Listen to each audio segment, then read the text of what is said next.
S'il y a bien un catcheur populaire dont sa version a marqué toute une génération et dont la version de son personnage fait encore parler aujourd'hui, tellement sa gimmick, ses faits et ses actions nous ont marqué et choqué, c'est bien Randy Orton en 2009. Franchement, c'est très compréhensible. Cependant, l'élément qui me dérange, c'est que cette version de Randy, très appréciée que ce soit aux US ou en France, est tellement appréciée qu'il arrive à certaines personnes de le surcoter un peu. Disant qu'il est invincible, que c'est son prime et qu'il fumerait n'importe quel superstar. Ce qui est faux. C'est un peu faux. Et aujourd'hui, je vais vous prouver que Randy Orton 2009 est légèrement surcoté. Alors s'il vous plaît, mettez votre nostalgie de côté et remplacez-la par de l'objectivité. Vous en aurez besoin dans cette vidéo. Avant de commencer, je me présente. Je suis Just Mayo. J'ai une chaîne YouTube qui s'appelle Prince Aiden qui parle de tout ce qui est développement personnel. Et j'ai aussi une chaîne TikTok Just Mayo ainsi qu'une chaîne Twitch où justement on peut parler de tout. Et je joue à pas mal de jeux si ça peut vous intéresser. En tout cas, le lien il est dans la description. Je parle comme un vrai youtubeur. Et ouais, le lien il est dans la description, oui. Oui, parce que je suis un vrai youtubeur, du coup je le mets dans la description. Allez, c'est parti.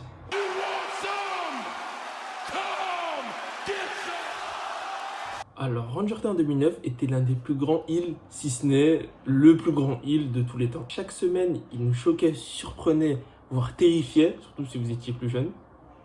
Que ce soit de par son apparence ou de par ses actions. Moi, quand j'étais petit, je pensais vraiment que le catch, c'était réel, tout ça à cause de lui. Mais d'ailleurs, petite info que peu d'entre nous savent, la version Viper de Randy Orton, qui vient justement après sa gimmick de Legend Killer, elle commence en 2007. Elle commence en 2007 et non en 2009, comme beaucoup de gens le pensent. Tu vois. Et en fait, c'est fin 2008, début 2009, que sa version, elle devient complète, on va dire. Voilà, qui change de musique. Contrairement aux autres années, Randy Orton change drastiquement physiquement et il est beaucoup plus fin. Il a le crâne rasé, plus de tatouages au niveau des bras et il a un regard de serial killer. C'est dingue. Au niveau de son entrée, il a une entrée plus lente. Dites-vous, au niveau de son entrée, justement, il change de musique, il passe à la musique Viper et celle qu'on connaît, celle qu'il utilise toujours aujourd'hui. Il a une entrée beaucoup plus lente et il ne fait même pas son célèbre geste. Attendez, je vous montre. Dis-moi si je le fais bien. Il ne fait pas ça, tu vois. Il vient, il regarde la caméra comme ça. Et il reste immobile. En fait, c'est ce qui le rend justement beaucoup plus terrifiant, tu vois. Au niveau de son style de catch, il est plus méthodique, calculateur, patient et précis. En fait, il aime faire souffrir ses adversaires et tu le vois dans son style de... C'est une dinguerie. Tu vas faire quoi ce week-end? Je veux tuer tous les gens de ta famille. What? Ce week-end. Tous les gens de ta famille, je veux faire... Tout le monde. En clair, on va dire les termes, il se bat comme un psychopathe. Il se bat comme un sadique, il n'a aucune limite. D'ailleurs, je vais vous lister les actions. Pour vous rappeler à quel point ce mec était fou, je vais vous lister les actions, que dis-je, les crimes que Randy Orton y fait en 2009. Alors, premièrement, gifle, coup de pied, puis punt kick sur Vince McMahon. Il l'a vraiment blessé en plus d'ailleurs, pendant plusieurs semaines. Commotion cérébrale. C'est pas fini, hein. Vous croyez que c'est tout? C'est pas fini. Mena Triple H dans les cordes. DDT sur sa femme, Stéphanie. Devant Triple H. Son mari.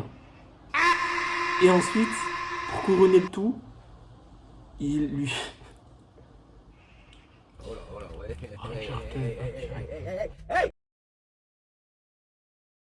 hell no! Ça, c'est pas une dinguerie, ça. Ensuite, punt kick sur Triple H à Backlash, qui lui permet, en plus de remporter le titre, de blesser Triple H pendant quelques semaines également. Il utilise le père de Cody pour tabasser John Cena, voilà, on va se dire. Et une fois qu'il a fini, RKO sur Dusty Rhodes, qui est le père de Cody, et il le fait devant lui. Avant de le toiser du regard, d'un regard de... Si t'es pas content... Ce regard, il veut dire quoi? Si t'es pas content, viens, tu vas recevoir la même chose fois pire. Il a traumatisé Cody Rhodes. Non, c'est trop grave. Ensuite, menottage, étranglement, puis torture à l'aide d'un candlestick sur John Cena. Ça, c'est... Même quand je dis ça, en fait, je me rends compte à quel point ce mec il était fou en 2009. Ensuite, qu'est-ce qu'il fait cette année? Orton, il envoie John Cena groggy dans la zone technique avant d'utiliser la, tu vois, la pyrotechnie. Vous voyez tout ce qui est pyrotechnie, etc. pour les superstars, qui leur permet de faire leur rentrée, etc. avec plein de feux d'artifice. Il met John Cena dans cet espace-là et il allume les feux d'artifice sur le pied. Ah, bout portant, non, c'est trop. Dites-vous, là, j'ai même pas tout cité, hein, mais juste ça, c'est grave. Et ça, presque aucun catcheur n'a fait autant de dingueries en une seule année. C'est pour ça que ça nous a marqué. En bref, Randy Orton, il faisait des dingueries que personne d'autre ne faisait. Et c'est compréhensif, franchement. Le problème, c'est que ces faits, ces actions, ces agissements-là que Randy Orton a commis, ça nous a tellement marqué qu'on en finit par oublier ces matchs. Ce qui vient un peu fausser notre perception un peu de Randy Orton. Parce que chez des fans, ce Randy Orton-là, il était invincible. Mais est-ce que c'était vraiment le cas? On va analyser ses grands moments. Quand je dis grands moments, c'est victoire, défaite majeure.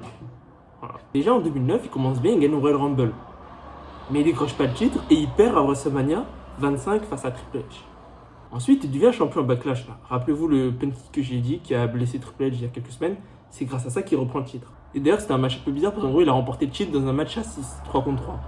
Un peu compliqué, mais bref. Mais après, il le repère 1 mois et demi contre Batista dans un match en cage à Extreme Rules.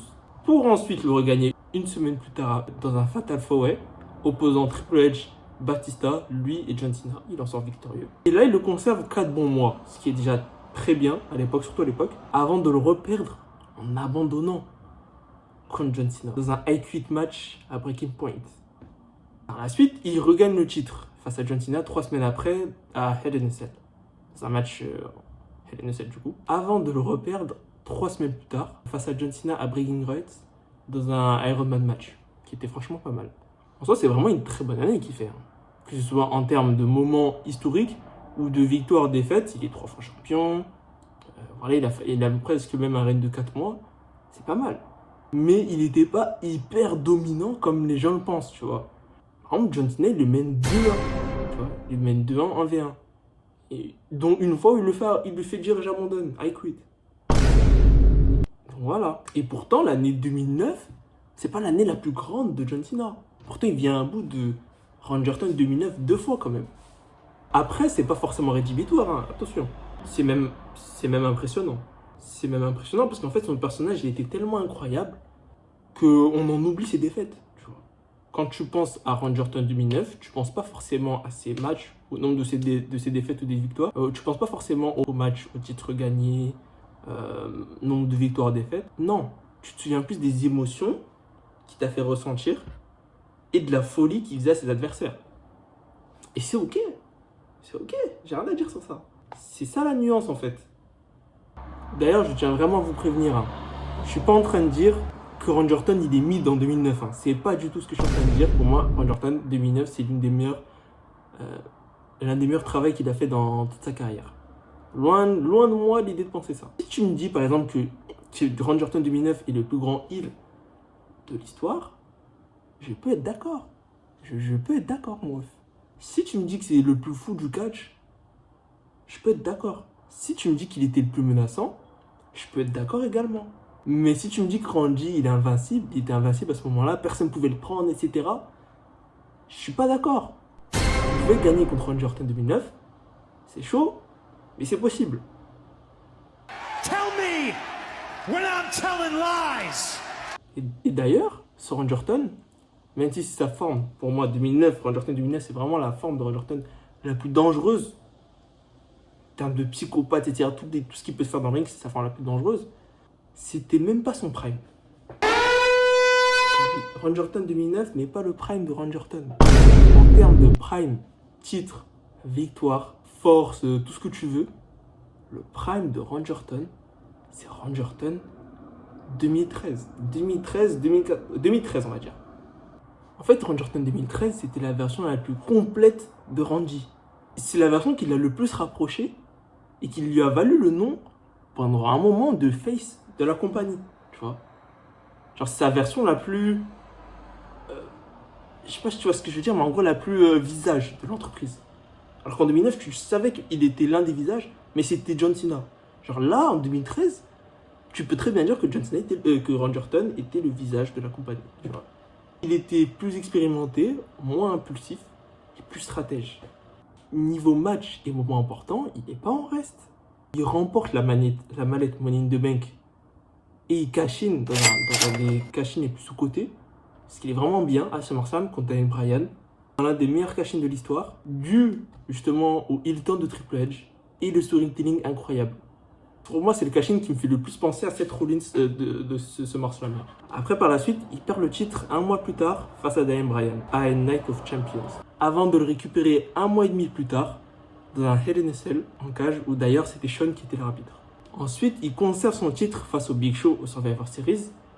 Et puis, il vient à bout de John Cena à Chelsea dans un match titre contre titre. Randy Orton sort victorieux et devient ainsi le premier WWE World Heavyweight Champion.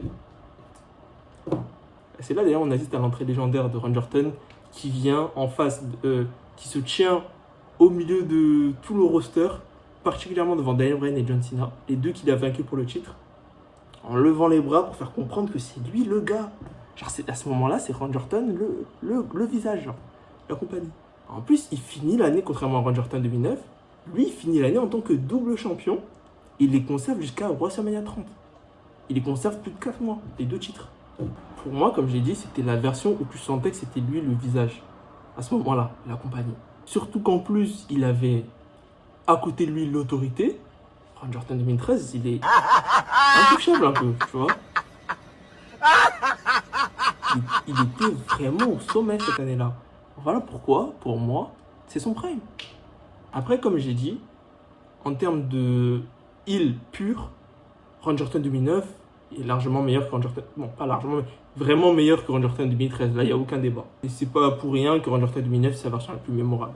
Tu vois. Mais dire justement que Randy Orton 2009 était invincible, comme j'entends beaucoup de gens le dire, c'est faux.